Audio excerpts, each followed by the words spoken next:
ሰላም ጤና ይስጥልን የብስራት ዩቲዩብ ቻናል ተመልካቾቻችን የተለያዩ መረጃዎችን ነው ይዘን ቀርበናል። ዜናዎችን እየመራሁን የቅድስት ደጀኔ ከመላው የዝግጅት ክፍሉ ባለሙያዎች ጋር አብራችሁ መቆይ ይሆናል። የምናስቀድመው የሀገር ውስጥ መረጃችንን ይሆናል። በኢትዮጵያ 25 በመቶ የሚሆኑ ሴቶች በወሊድ ጊዜ ለሚከሰት የአይምሮ የጤና እክል ተጋላጭ ሆነዋል ተባለም። በእርግዝናና በወሊድ ወቅት ለእናቶች ህመምና ሞት ምክንያት ከሆኑ ዋናውና የጤና ችግሮች መካከል የአእምሮ ጤና አንዱና ትኩረት የሚሻ ችግር መሆኑ ተገልጿል። በጤና ሚኒስቴር የእናቶች ጤና ፕሮግራም አስተባባሪ ሲስተር ዘምዘም መሐመድ እንደተናገሩት በአመት 3.5 ሚሊዮን እናቶች ያረግዛሉ ተብሎ የሚታሰብ ሲሆን ከዚህ ውስጥም 25 በመቶ የሚሆኑ እናቶች ለአእምሮ ጤና ችግር ተጋላጭ እንደሆኑ መናገራቸውን በስራት ራዲዮ ሰምቷል። ከዚህ ውስጥም 1 በመቶ የሚሆኑት በጣም ለከፋ የአእምሮ ጤና ችግር ተጋላጭ ስለሚሆኑ ራሳቸውን እስከ ማጥፋት ይደርሳሉም ተብሏል። እንደ ሀገር የወጡ ፖሊሲዎች በሙሉ ስለ አእምሮ ጤና ችግር እክል የሚያነሱ ሲሆን የአእምሮ ጤና የራሱ የፖሊሲ ማዕቀፍ ያለው ቢሆንም ተፈጻሚነትና የግንዛቤ ስራ ላይ ግን ከበጀት እጥረት አንስቶ በርካታ ክፍተቶች መኖራቸው ተጠቁሟል።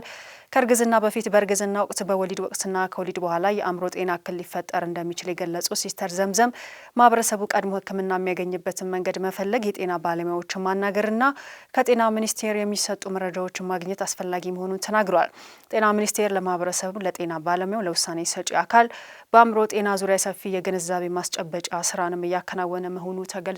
ዘገባው የመባ ወርቅነህ ነው።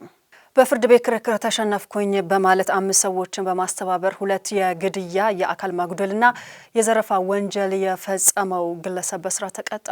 መላኩ በላይ ያለባቸው፣ መንጌ ግዛው፣ ድማሙ አበበ፣ አምኔ አይተነው ነጋሽና ሻምበል አለባቸው የተባሉ 6 ግለሰቦች ነዋሪነታቸው በጅማ ዞን ጌራ ወረዳ ወላ ቀበሌ አውራ ጎራ የተባለ ስፍራ ነው። እነዚህ 6 ግለሰቦች የቀረበ የስጋ ዝምድና ያላቸው ሲሆን በአካባቢያቸው ሰፋፊ የቡና መሬትን በማልማት ይታወቃሉ። መላኩ በላይ አቶ ዛኪር አባ አሊ ከተባሉት የአካባቢው ባለሀብት ጋር በኢንቨስትመንት የመሬት ይገባኛል ክርክር ገጥመው ስለነበር በሚመለከተው የፍትህ አካል የሁለቱ ይገባኛል ጥያቄ ደረጃ በደረጃ ታይቶ የኢንቨስትመንት መሬቱ ለአቶ ዛኪር አባ አሊ ይገባል ተብሎ ይወሰናል። በፍትህ አካል የተሰጠው ውሳኔ ግን በይግባኝ ወደ ከፍተኛው የፍትህ አካል ቀርቦ ቅሬታው መፍትሄ ሲገባው መላኩ በላይ ውሳኔውን እንደ ሽንፈት በመቁጠር የቅርብ ዘመዶቹን የኔ ሽንፈት የናንተም ነው በማለት በማስተባበር የካቲት 5 ቀን 2017 ዓ.ም ከቀኑ 11 ሰዓት ላይ 5ቱ ግለሰቦች የጦር መሳሪያ በመታጠቅ 6ኛው ግለሰብ ደግሞ ጦር በመያዝ አቶ ዛኪር አባ አሊን ጠብቀው 5ቱን በያዙት መሳሪያ ተኩሰው ሲመቱ 6ኛው ግለሰብ ደግሞ በያዘው ጦር የተለያዩ የሰውነታቸውን ክፍል በመውጋት ህይወታቸው እንዲያልፍ አድርገዋል። እጅግ ጭካኔ በተሞላበት ሁኔታ ዘግናኝ የግድያ ተግባር በመፈጸም ከዚያን ዕለት በኋላ 6ቱም ጫካ በመግባት ወደ ዘረፋ ተግባር መሰማራታቸውን በስራት ራዲዮ ከጅማ ዞን አቃቤ ሕግ ጽሕፈት ቤት መግለጫ ተመልክቷል። 6ቱ ግለሰቦች የካቲት 10 ቀን 2017 ዓ.ም ጠዋት 12 ሰዓት ተኩል ላይ መላኩ በላይና 3 ግብረ አበሮች የጦር መሳሪያ በመታጠቅ ጌራ ወረዳ ዋላ ቀበሌ ቦሬ የተባለ ስፍራ ከጫካ በመውጣት ወደ ቡኖ በደሌ ዞን የሚጓዝ ሞተርን በማስቆም የዘረፋ ተግባር ለመፈጸም ሲሞክሩ ሞተር አሽከርካሪው አልቆምም በማለቱ በያዙት መሳሪያ ተኩሰው ከኋላ የተሳፈረውን የ9 ዓመቱን ነቢል መሐመድ የተባለውን ጀርባውን በመምታት እንዲሞት አድርገዋል። አብዱ አባት ተማም የተባለውን የሞተር ብስክሌት አሽከርካሪ ደግሞ የቀኝ እጁ ላይ ከባድ የአካል ጉዳት ያደርሳሉ። እነዚህ ግለሰቦች በመላኩ በላይ መሪነት የዘረፋና የውንብድና ተግባር ላይ ተሰማርተው እያሉ እኛን ይከታተላል በማለት ናዚፍ አባ ጨብሴ የተባለን የጸጥታ አካል ጠብቀው በጥይት በመምታት ከመንግስት የታጠቀውን የጦር መሳሪያና የእጅ ስልክ ነጥቀው በመውሰድ እንደተሰወሩ መግለጫው ያመላክታል። የአካባቢው የጸጥታ ግብረ ኃይል በተከታታይ በወሰደው እርምጃ በ2 ግድያና አካል ማጉደል እንዲሁም የዘረፋና የውንብድና ተግባር የሚመራው መላኩ በላይን በቁጥጥር ስር የዋለ ሲሆን ሌሎች 5ቱ ሰዎችን በሌሉበት የምርመራቸው መዝገብ በተገቢ ማስረጃዎች በፖሊስ በኩል ተጠናክሮም ለአቃቤ ሕግ ተልኳል። አቃቤ ሕግም በከባድ የግድያ ሙከራና የአካል ማቁሰል ጉዳት እንዲሁም በከባድ ዘረፋና ውንብድና ተደራራቢ ወንጀል ክስ መስርቷል። ክሱን የተመለከተው የጅማ ዞን ከፍተኛ ፍርድ ቤት መጋቢት 12 ቀን 2018 ዓ.ም በዋለው ችሎት አንደኛ ተከሳሽ መላኩ በላይና ለጊዜው በሕግ ቁጥጥር ስር ባልዋሉ 5 ተከሳሾች እያንዳንዳቸው በእድሜ ልክ እስራት እንዲቀጡ ወስነዋል። ዘገባው የሰብል አበበ ነው።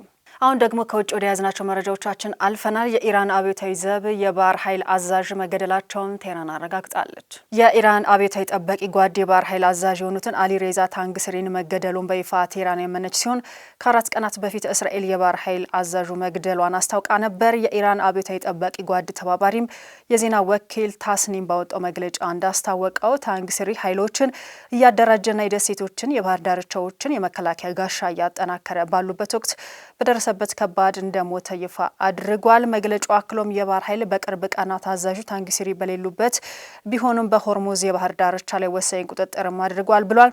የኢራን አብዮታዊ ጠባቂ ጓድ በመግለጫው ጠላት ሙሉ በሙሉ እስኪጠፋ ድረስ እረፍት እንደማይሰጥ ቃል ገብቷል። የኢራን አብዮታዊ ጠባቂ ጓድ ከፍተኛ አዛዦች መካከል አንዱ የሆኑት ታንጊሲሪ በሆርሙዝ ስትራቴጂካዊ ባህር ውስጥ መርከቦችን በሚያልፉበት ሁኔታ በመቆጣጠር ላይም ተሳትፏል። በኤክስ ላይ አስፍሮት በነበረው መልእክት በኢራን ላይ ከአጥቂዎች ጋር የተያዘ ማንኛውም መርከብ የማለፍ መብት የለውም ሲል ጽፎ ነበር። ቀደም ሲል በአሜሪካና በእስራኤል ላይ በርካታ መግለጫዎችንም የሰጠ ኮማንደር ነበር። እንደ አውሮፓውያን አቆጣጠር በ2019 ኢራን የዩናይትድ ስቴትስ የስለላ ሰው አልባ አውሮፕላን በባህር ዳርቻው በጥይት መምታቷን ተከትሎ ታንጊሲሪ በአሜሪካ ግምጃ ቤት ከሌሎች የኢራን አብዮታዊ ጠባቂ ጓድ አዛዦች ጋር ማዕቀብም ተጥሎበታል። ኢራን ከጠላት ኃይሎች ጋር ተሰልፈዋል ያለቻቸውን 2 ሰዎች በስቅላት ቀጣች። ኢራን ከአሜሪካና ከእስራኤል ጋር ግንኙነት ካለ ተቃዋሚ ቡድን ጋር ተባብሯል የተባሉ 2 ተከሳሾችን በስቅላት ቀጥታለች። በዩናይትድ ስቴትስ እስራኤል ከሚደገፈው የኢራን ተቃዋሚ ቡድን ሙጃሂዲን ኢ-ሀልክ ጋር በመተባበር ቀደም ሲል በኢራን ላይ የጦር መሳሪያ አንስተዋል የተባሉ 2 ሰዎች ተገድለዋል ሲል ከፊል መንግስታዊ የሆነው ታስኒም የዜና አገልግሎት ዘግቧል። በሌላ መረጃ የኢራን የፓርላማ አባል የሆኑት አላዲዲን ቦሩጀርዲ የሆርሙዝ ባህርን በተመለከተም አዲስ የፓርላማ እቅድ በተቻለ ፍጥነት ይጸድቃል ብለዋል። በታቀደው አዲስ ስርዓት መሰረት ያለ ኢራን ፍቃድ በሰርጡ መንቀሳቀስንም ይገድባል ሲሉ ቦሩጀርዲ ተናግረዋል። ኢራን በባህር ዳርቻው ላይ የመተላለፊያ ክፍያዎችን ለመጣልም እየተንቀሳቀሰችም ነው ብለዋል። ደህንነትን መጠበቅና የሚያልፉ መርከቦችን አገልግሎት መስጠት ወጪዎች እንደሚያካትቱ ከግምት ውስጥ በማስገባትም የመጓጓዣ ክፍያዎችን ለመሰብሰብ የሚያስችል የህግ ማዕቀፍም ሊዘጋጅ ይገባል ሲሉም ተደምጠዋል። በተጨማሪም ኢራን ከኒውክሌር ጦር መሳሪያዎች ስምምነት የምትወጣበት ጊዜው ደርሷል። እናም እስራኤልና ዩናይትድ ስቴትስ በኢራን የኒውክሌር ተቋማት ላይ ጥቃት መሰንዘራቸውም ተከትሎ አስፈላጊነቱ ከአሁኑ በኋላም አይኖረውም ሲሉ ተናግረዋል።